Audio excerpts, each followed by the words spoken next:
7 connecting hubs. As I said, we started by contacting 6 carriers. We have 2 that are interested. The target aircraft for this market would be between 19 and 37 passenger turboprop aircraft. Now, a lot of people have asked, how will this service that we're working on differ from what was offered in Somerset? And as many people know, the service in Somerset had a lot of issues and a lot of problems. And really the answer to that is it will differ in every way. First of all, the carriers that we're talking with operate as FAA Part 121 carriers. They're affiliated with major airlines. Both will offer through ticketing, through baggage handling, through airfares. Both will offer in-terminal connections to hundreds of destinations around the country. They'll offer reliable same-day scheduling. They'll offer frequent flyer programs that are well-known around the country. And they're both part of vast global air travel network systems. Just bottom line, the difference between what was in Somerset and was not successful versus what we're working towards is apples and oranges, night and day, black and white. But I want to caution everybody, we're in the middle of a multi-step process, and this is not a done deal. We have several things we have to do to make this happen. The resolution that we'll discuss in a minute is one of these things. Why is this project important to Pikeville and Pike County? To me, it's all about jobs. It's about protecting the existing jobs that are here. And it's really more importantly, it's all about creating new jobs in the future. It's about making this area connected more than it is today to the global commerce system. And it's all about unlocking the region's potential, not only for the coal industry and the energy industry, but for tourism. All of the discussion about the Hatfield-McCoy feud, obviously there are lots of people that want to come to this area and learn more about that. You've got the ATV industry, which is becoming more important, elk observing and things like that. All of this can be supported with commercial air service in the area. Now, what goes into recruiting an airline? Obviously, the market itself, the size, the demographics, the airport facility, which again, you're lucky you've got a very, very good airport here, a local support for the service, the revenue guarantee, which we'll talk about, confidentiality, which is a very important thing. We've talked about that in the past, and it's like bringing in a new business or industry. You don't want to get ahead of the client until they're ready to go public. And in the airline business, it's also risk aversion. Any airline that starts service in any market, whether it's here or anywhere else, wants to be assured that they're not going to just lose money hand over fist when they first come in. They want to make sure they have a willing partner to work with them to help get to a sustainable spot. And to do that, we've put together a package that we think will work, and it will really cover 3 main things. It will include matching the Small Community Air Service Development Grant that we've already received, the travel bank, which we will implement that once we receive a commitment from a carrier to provide service, and then also the coal severance tax funds that we would like to use towards this. Our goal is to raise a total of about $2.5 million that we can put towards this, and I'll show you how that breaks down in just a minute. We're using as a model of what was done successfully in Manhattan, Kansas. Now, Manhattan is a bigger city than Pikeville. It's a larger market. It has an Army post and a state university, so it's a different market, but we think conceptually we can do the same thing here on a smaller scale. The city there had service, long-time service with turboprop aircraft, and their goal was to upgrade it to regional jet service. And so in order to do that, they had to put a package together, which in their case involved the local city, the state of Kansas, the Chamber of Commerce, and some of the small outlying cities. They started discussions with American Eagle about establishing 2 daily regional jet flights from Manhattan down to Dallas-Fort Worth, which is America's largest hub. And they put together a pool of about $2 million. That money was raised, again, through the state of Kansas, the city, some outlying cities, and so forth. And the way it works, and again, it's been very successful. They started with a pool of $2 million. They have a contract period of 2 years, which has now expired. Each month, and before it all started, American informed the community of what their monthly revenue target would be. And the idea was if each month, when they would announce how much money they had made, if they fell short, then the pool would be tapped to make up the shortfall. If they exceeded the revenue target, then there would be no drawdown. The money would stay there, the community would get a net credit which would carry forward.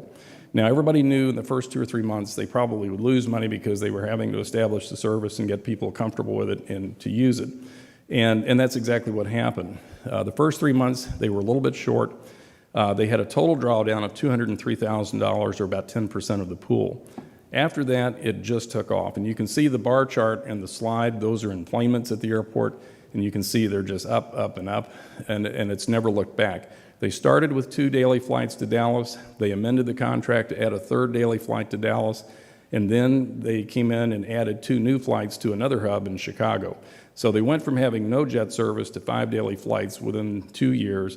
And with the exception of the first 3 months, they never lost money. They've made money, and it's been a big success. So conceptually, that's what we would like to try here. We think it can work. Now, going back to the package that we proposed to put together here, the grant that we applied for last year and that we received from the USDOT, we received $750,000. Now, that money has not actually been transferred here. It's still sitting in Washington. We use it only if and when we get service and we start this whole process. Our proposal is to use $650,000 of that towards this revenue guarantee and hold $100,000 back for marketing and promotion. And that was in the grant application. They understand that. We also indicated in our grant application last year that we would go for a matching grant of about $1 million from the state of Kentucky through the coal severance tax program, and that we would also approach other parties, interested parties in Virginia and West Virginia, who will benefit from this service to see if they might also be able to participate in this process. And then lastly, the travel bank, we hope to raise about $500,000 from local businesses and professional folks, people that travel, to initially support this for a total of $2.5 million. In Kentucky, as everybody knows, we received the USDOT grant last year. We began building support for the multi-county coal severance tax application by visiting with lots and lots of state legislators from this part of the state. We have the complete support of the Pike County delegation, Speaker Stumbo. We've met with Secretary Hayes, with the Economic Development Cabinet, the Governor's Chief of Staff, and so on. And we developed a lot of support for this. Then when the UPIKE proposal came up, that had an impact on our efforts. Everything kind of got sidetracked a little bit, but we've continued our efforts to secure this grant. In Virginia and West Virginia, our initial intent was to try and tap into their coal severance tax program, but in both cases, state law prohibits that. However, we have interest on the part of local government officials in both states to work together to try to come up with something that will help out. We've put that on hold right now until we resolve the Kentucky issue, because obviously if we're not successful in resolving the funding issue here in Kentucky, it's a moot point as far as the other 2 states go. So really, we believe that our proposal of the $1 million multi-county coal severance tax grant is an appropriate use of the funds. It's what the fund was established for, specifically for economic development purposes that have a regional impact, and we think that this is clearly one of those projects that will work. But in order for us to receive this grant, we have to have the support of at least 2 county fiscal courts in terms of a resolution. There's no monetary obligation. We're not asking for any kind of a contract or anything like that. So a simple resolution of support is all that we need. We initially went to Floyd County Fiscal Court. It was primarily a scheduling issue. They only meet once a month, and we had a chance to go before their court, and they passed the resolution of support for this.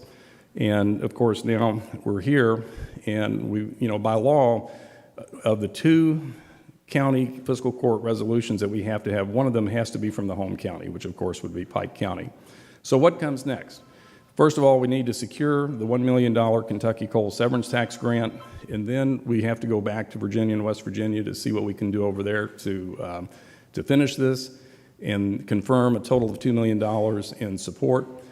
And then we will draft a formal letter of commitment to the 2 carriers that are interested in providing service here, and that basically will outline everything that we're able to and willing to do to enable them to provide service. Our goal is to get one of them here, one of them up and running, and one to be very, very successful.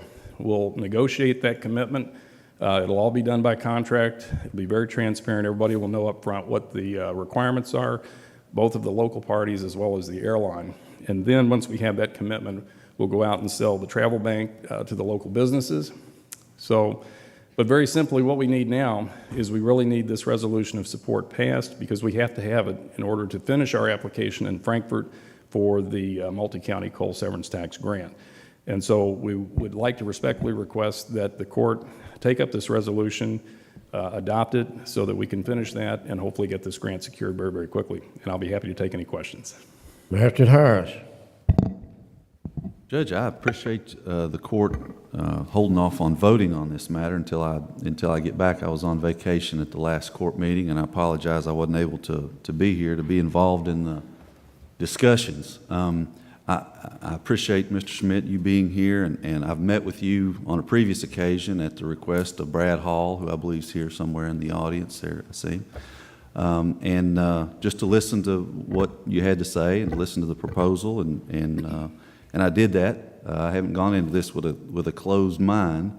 I tried to be open-minded about it and listen to the facts, and I think some of the things that you've said here today we talked about earlier, and I want to be respectful of your opinion and everybody's opinion that's here today. And while we may not agree on this matter, I'm going to be respectful in my remarks, like you have been, like everybody has been, and you know, sometimes we just have to disagree. And many of us here would like to see commercial air service in Pike County. That's not the issue. The issue is at what cost do we want to see commercial air service in Pike County? And at a time when we are looking at loss of jobs, declining tax revenue, a limited amount of funding, I don't think that Pike County right now, I don't think we can afford this kind of project. And until now, at least in the public's eye, this has really been a one-sided conversation in favor of the project. And that's due in large part to the publicity campaign by the Chamber of Commerce and the newspaper and some other people, you included, who have done a good job at getting the word out for your side of the story. But like Paul Harvey used to say, there is the rest of the story, and that's what I kind of want to talk about here. This grant is a Small Community Air Service Development Grant. I've done a little research on the grant, and I can't find anywhere on their website where they say it's a matching grant. Is this what we got? Is this a matching grant? We have to match this $750,000? Was that a term of the grant? Was it a matching grant? When we applied for the Small Community Air Service Development Grant last year, one of the things that we indicated in our grant application was the fact that we would go after a matching grant from another source to help the whole program along. But that wasn't a term of us getting, I mean, that wasn't a condition of the city of Pikeville getting the grant. It was a pretty important consideration because it's very clear when you read the instructions for the Small Community Air Service Development Grant application, it makes very clear that the applications that have local or state funds to be used in support of the federal grant will probably receive more consideration or more favorable consideration. Now, yes, we could have applied for this without any local grant or state grant whatsoever. Most likely it would have been rejected because when you take a look at the grant applications that were successful, in most every case they did have some form of local or state funding to support the overall project. I'm glad you brought that up because that's one of the things that I want to talk a little bit about is the local participation. And this grant, this Small Community Air Service grant, has a dismal track record. I mean, it's got a tremendous history of failure all across the country. And it's so bad that in 2008, the Office of Inspector General did a review. They did an audit of this program. And they went through and they looked at all the grants that had been given since 2002, and they published a report.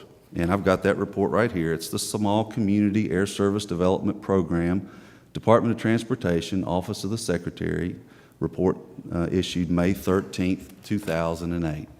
And that report, you know, nobody said anything about that report to date. You know, nobody wants to talk about it, but I want to talk about it just a little bit. And one particular thing I want to talk about is what you just said about the community support. It says clearly in the report, in their findings, it says that although we found that community financial participation did influence the grant outcome, the likelihood of success, The likelihood of success did not increase as the level of community financial participation increased beyond 10%.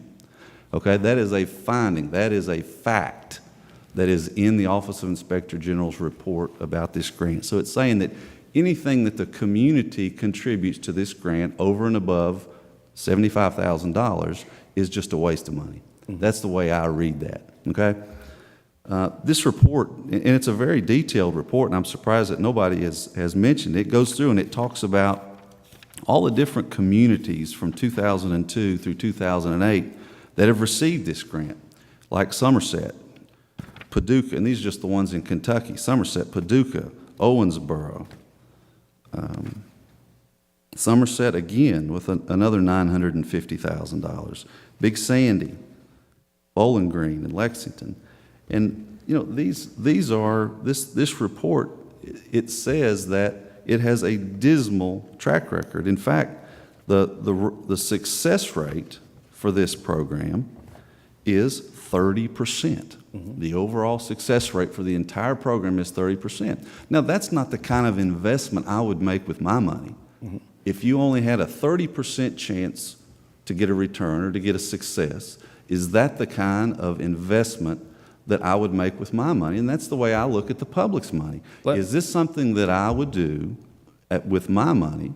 And it's not. 30% success rate is not a good track record. Right. It goes down in and it talks a little bit more about what the different, I mean, it breaks that down, that number down a little further into the different revenue guarantee for new service, cost subsidy, and startup cost. Is that what we're talking about here? Yeah, this is the intent Well, here. the track record for that is 0%. They have a 0% success rate. If I could interrupt you for one quick second. Yes, please.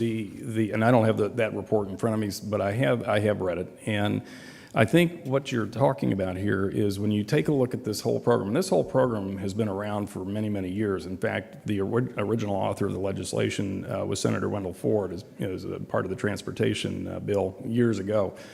The intent of the Small Community Air Service Development Program is to stimulate the development of commercial airline service in small communities. And it's true. Many of the grant proposals that have been awarded over the years were in very small communities like Wyoming, Montana, North Dakota, where you have virtually no population base. You're hundreds of miles from any place. And some of the grants were ridiculous. I mean, the programs that they supported were ridiculous. I'd be the first to agree with that. Somerset, and I want to clear this up because Somerset keeps coming up in discussion over and over and over. And as I tried to indicate in the slide, versus what we're talking about, the proposed service here, and what they had in Somerset is completely different. It is not right to characterize what was the service that was provided in Somerset to say that's what's going to happen here, because it is a night and day, apples and oranges difference. Somerset's service was destined to fail from the very beginning. The reason for that, the company that came into Somerset was a company called Lockyer. And there's no question they swooped in to take full advantage of that grant. No question about it. Lockyer operates, or did operate, as an air taxi operation. It did not operate as a Part 121 scheduled airline that we're all familiar with. The plane that they used had 19 seats, but they were restricted by law from only selling 12 seats per flight. So that meant you had empty seats on every flight they couldn't even sell tickets for. It was destined for failure from the very beginning. If you can't fill up the plane and have a revenue passenger in every seat or almost every seat every time the plane takes off, you're going to lose money. That's exactly what they did. Secondly, the type of service that Lockyer provided in Somerset was absolutely not conducive for supporting local air service. What they did when they started with a flight to Nashville. It departed Somerset, and it changed every month schedule-wise, but it would depart Somerset, say, on a Monday morning, and it would fly to Nashville. Because Lockyer did not have an agreement with the Nashville airport, they couldn't use the air terminal for their flights. So when the plane landed in Nashville, it taxied up to a fixed base operator on the other side of the field. The passengers who had flown from Somerset to Nashville had to get off the plane, get their luggage, hop in a van, drive around the field over to the main terminal. So let's say you were going to Dallas. That was your final destination. you had to buy 2 tickets. You bought a Lock Air ticket from Somerset to Nashville, and then you got to the Nashville airport, you'd go to the American Airlines ticket counter, you'd buy another ticket, recheck your bags, go through security again, fly to Dallas. The return flight from Nashville to Somerset operated on a completely different day, maybe a Thursday, maybe a Friday. There was no same-day service, no same-day round-trip service. They didn't have an interline connection with any airline. You couldn't check your bags all the way through. It was a terrible, terrible setup. And I want to emphasize, what we're talking about here is completely different from what was in Somerset. And if I don't leave you with any other impression today, please understand that what we're talking about here, the 2 carriers that are interested in providing service here, are completely different from Lock Air. It's not fair to characterize them all in the same boat. Okay, Ed, thank you. I appreciate you saying that. But there are other communities in Kentucky that have received the grant. And in fact, Nat, I think you're also the consultant for Elizabethtown, and they're also searching in the same process that Right. But But Elizabethtown has not received a grant. Okay. But basically, I mean, my opinion of this is what we're looking at. This is basically corporate welfare, and we're making sure that airlines are going to make a profit.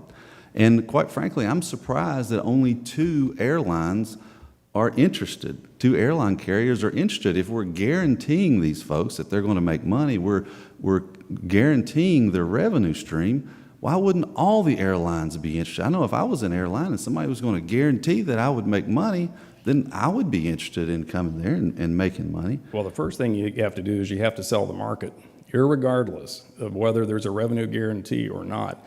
You have to sell the market, and the airline has to look at the market and the demographics, and then they have to make an initial decision as to whether or not it makes any sense at all to serve this market. Now, because Pikeville is a relatively small market, it's an unproven market, it's not as easy a sell as you might think. You know, the airlines are bombarded by communities every year that say, bring service to my town, or expand a new route to my town that already has service. So you have to sell the market first, and then you have to back it up with what incentives that you can bring. Right. Maybe you can characterize it as corporate welfare. I look at this as a job creator. And you know what? The grant program has been in place for many years. Now, you can question whether some of the grants were effective or appropriate or whatever. The fact of the matter is the money's there. Communities apply for this every year. 68, 69 communities last year applied for this grant. That shows that there's a lot of interest in it. If the money's available, doesn't it make sense to go out and try to get your fair share of it? No, and I don't subscribe to that theory that there's this money out there, we need to waste it before somebody else does. And that's a different philosophy that I have maybe than a lot of other politicians have.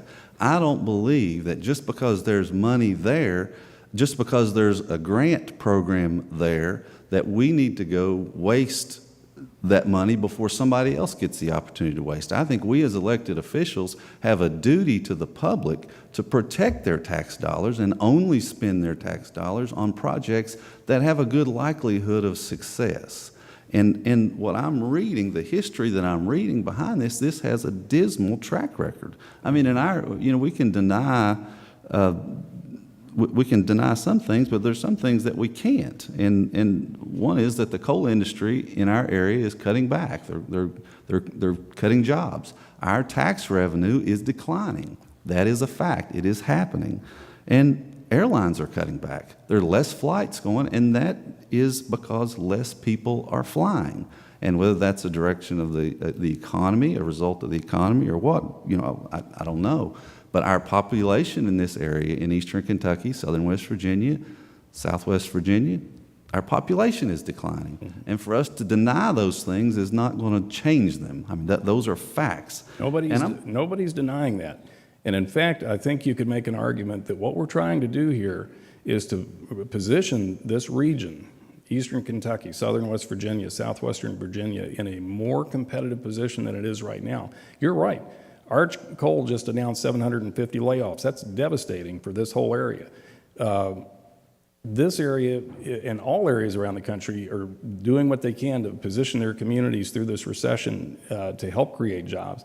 There's no question in my mind that if we're successful in securing this service, This is going to make this area much more accessible, much more competitive in creating new jobs down the road. If you don't have it and you don't do anything else, that decline that you mentioned most likely will continue. And that's probably unacceptable to everybody in this room. And I can make that same argument that it would be good for us to have a subway system from Pikeville to Lexington. You know, I mean, that would help promote intercommerce between the areas, but at what cost? You know, that's the issue, at what cost? And what I feel that we're doing here with this proposal is that we're selling our area to these people by throwing a bunch of tax dollars at it and saying, here, look at all this money you can have if you come here and operate.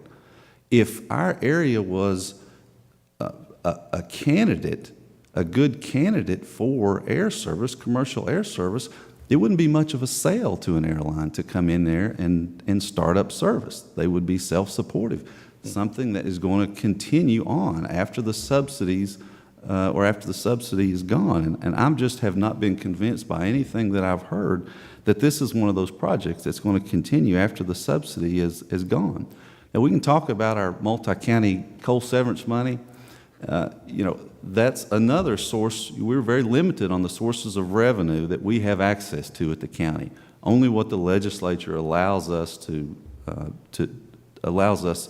tax. You know, there are only certain taxes that we can implement, and the multi-county severance program is one of those pots of money that we can go to for projects. And I've heard several times that you can't use that for water and sewer, and I don't believe that to be true. I think if you had a multi-county project that reached between Pike and Floyd, or Pike and Martin, or Pike and Letcher, some of those counties, I think that definitely that those monies could be used for that. So for us to say, well, there's this extra money sitting over there, we just need to grab it before somebody else does, you know, I don't fall in line with that. You know, we're seeing the effects of the coal industry layoffs now with our first quarter severance tax income, which was down significantly.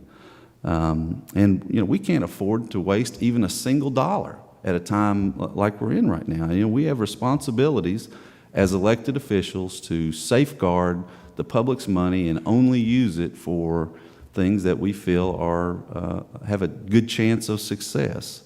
And you know, we can talk all day about the national debt and whether or not this is a good use of money for our kids and grandkids, that they're going to have to pay this money back someday, the federal money that we're talking about. But just dealing with the local money, you know, the mentality that money is somehow going to go bad or somehow going to get snatched up by somebody else. I mean, I just don't subscribe to that. Now, somebody ran a full-page ad this weekend in the Pikeville newspaper, and it had the facts up there. It was the facts. And it had my phone number at the bottom. Call your magistrate. Call Chris Harrison. Call Hillman Dotson. And all the magistrates had all our phone numbers on there. Do you know how many phone calls I got? No, I don't. In support? 0. Okay. I got 0 phone calls. And everybody that I talk to in my district, I represent 10,000 people plus. The people that I talk to just don't see this as a benefit to our county. And, you know, so as leaders, we can't, at one point, we can't put on blinders and say, well, this group's for it, that group's for it, so I've got to be for it. We've got to look at it on our own, and every magistrate's going to vote their way, however they think is the best for the county. But I just don't see support for it out in the county.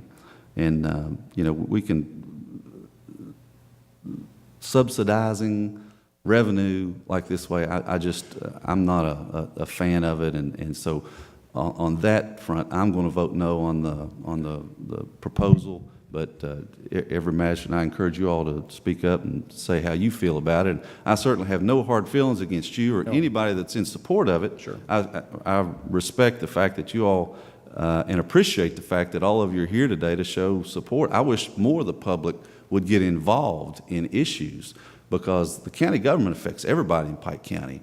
And I'd like to see people here, and I'd like to see people involved, and I wish more people would pay attention to what's going on in our community and get involved and try to make a difference. So, Magistrate Harris, first of all, I agree with how you opened your comments. None of this is personal, and we can agree to disagree respectfully, and I appreciate your comments very, very much. I'll close by, and I'll be happy to take any other questions, but I would simply close by saying, in my view as a consultant and on behalf of the clients that I've worked with on this project, we all feel that this is something that will move this community forward. Pikeville, Pike County, the entire 13-county area. It's something that will help create jobs. It's an extra thing to have in the toolbox. And while we can have philosophical disagreements on this grant or how these grants should be used, the fact of the matter is we've come a long way on this project in a very uncertain economic period. We have 2 carriers that have expressed interest in this market. That's not an easy task. That's not an easy place to be. And if this community really wants the air service, this is the way you have to go to get it. And so again, I would respectfully request that the court consider this resolution and adopt it so that we can move forward and go to the next step. Any other magistrate have any question? Mr. County Attorney. Yes, I was just curious, at the end of this 2 years or whatever the trial period is, what would be your measure of success? How many people, fares will you have to average per day for it to be considered a success? Well, that's one of the things that we'll learn from the carrier when we present what we're able to do to help them get started. And again, I want to remind you, if we use the model that, or the program in Manhattan, Kansas as the model here, the revenue guarantee pool would be tapped if and only the airline comes up short on a month-to-month basis. And we're assuming that after an initial startup period that it will become sustainable, because we think people are going to find that it beats driving 200 miles round trip to Huntington or 300 miles round trip to Lexington and so forth to fly. That's a number that they will give us. My goal is to deliver an airline to this community and then to work with the community to help the airline get to a sustainable point as quickly as possible. If it's something that won't work, we'll all know that. If it's something that does work, we'll know that, and it'll be successful and it will grow. I'm an optimist and not a blind optimist, but I do believe that when you look at the business community and what they've told us, the hospital has expressed a lot of interest in this. They're constantly flying people in and out of here to go to Cleveland or some other place, or recruiting physicians to the area. Having air service here makes their job a whole lot simpler, and it's true for all of the companies that are located here and in these other counties. So I don't have a specific figure that I can answer that, but clearly the measure of success will be filling the planes up so that the airline is more than breaking even. They're making money. That's what we want. Mr. Schmidt, I would like to, before we bring this to a vote, I would personally like to thank you. I met with you as well for, I think, a couple hours, and we went over a lot of issues. And I met with the chairman of the airport board. He came down to my house, and we had a really a good discussion. I don't know if it was on the record or off the record, but we had I won't get into details, but he understood some of the concerns that the judge has raised, and some of the questions that Magistrate Harris has raised, and some of the questions that I had raised with you. I think that there's no question that we're in an era of transparency, accountability, and I think we more than ever have to answer to the public. And I think they ought to have a right to know how their tax dollars are being spent. And I think that I kind of feel like that Chris and the judge broke in my house because they've asked all the questions and made all the points that I was going to ask. But I do think that it's not good when when people don't communicate. And I know there were some issues about who was invited and who wasn't invited in the initial meetings. But I do think that we have as Magistrate Harris said, a responsibility to ask questions. I don't think there's any dumb questions. I think sometimes there are, and I'm not directing this towards you, I think there's some bad answers, and it's obvious you have put a tremendous amount of work in this study and have done a good job, and I think we need to thank the city. I was going to recognize them as well, and they got the grant, and they have done, as mentioned, as was mentioned previously, the Hatfield-McCoy thing, and I've had a lot of people that have expressed their gratitude and their thanks to the commission and the city manager and the mayor. You know, they've done a really good job promoting and getting the information out there, and I think that you know, they do need to be commended for the job that they have done. I don't think, as Magistrate Harris said, that it will succeed. I don't. It's not that, as the judge said in the previous meeting, I think none of us in here are wanting, you know, in these times, I think we want this area to progress. It needs to progress. You know, the news, as you mentioned, the arts layoff, we've just had a tremendous punch in the gut, if you will, to the coal industry. I think, you know, the use of tax dollars has to be looked at very closely, and unlike Magistrate Harris, I think we need to make sure that, you know, that we do manage our tax dollars efficiently and effectively. And I don't know that, I don't know, I just don't, you know, I've got mixed emotions. I have had a couple of phone calls from you know, one in particular.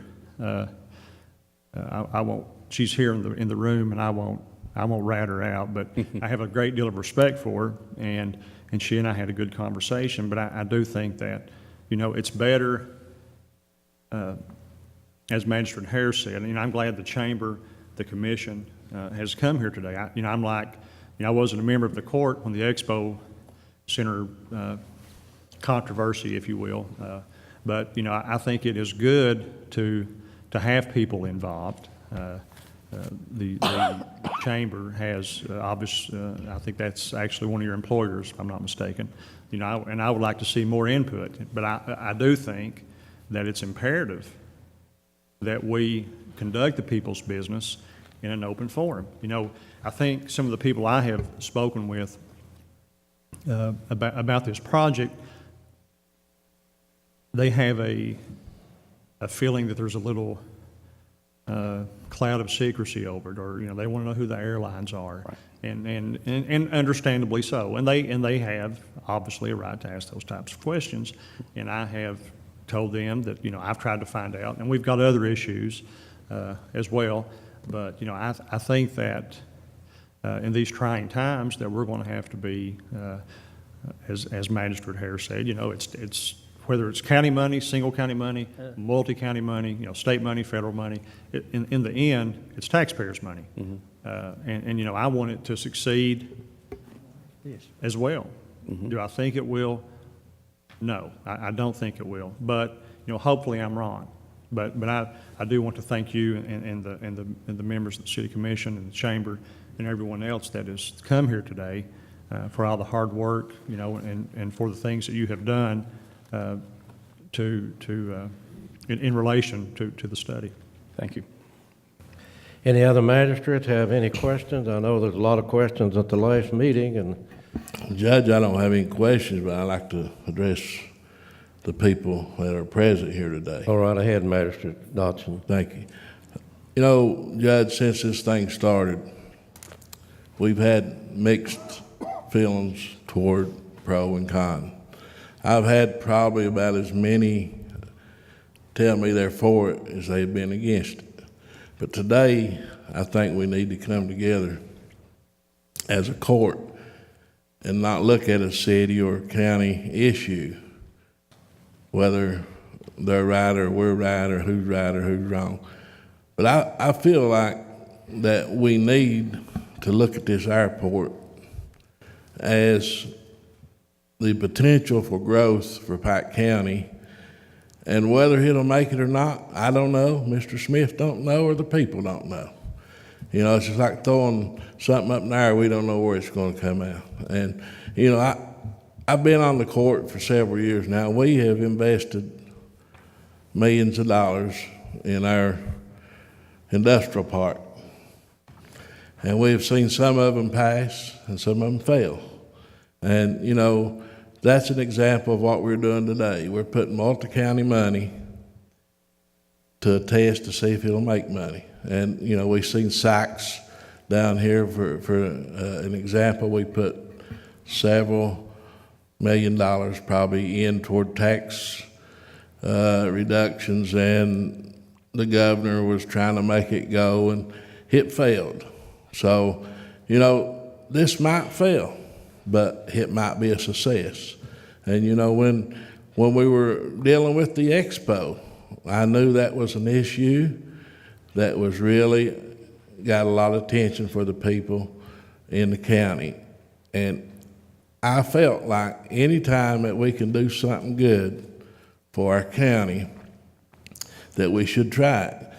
And we had people on the court that was for it and some was against it.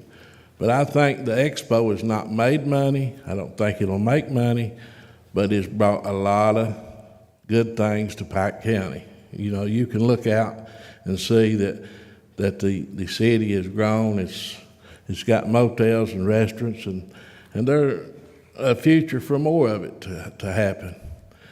And I just hope that every magistrate can look at this as an issue that we don't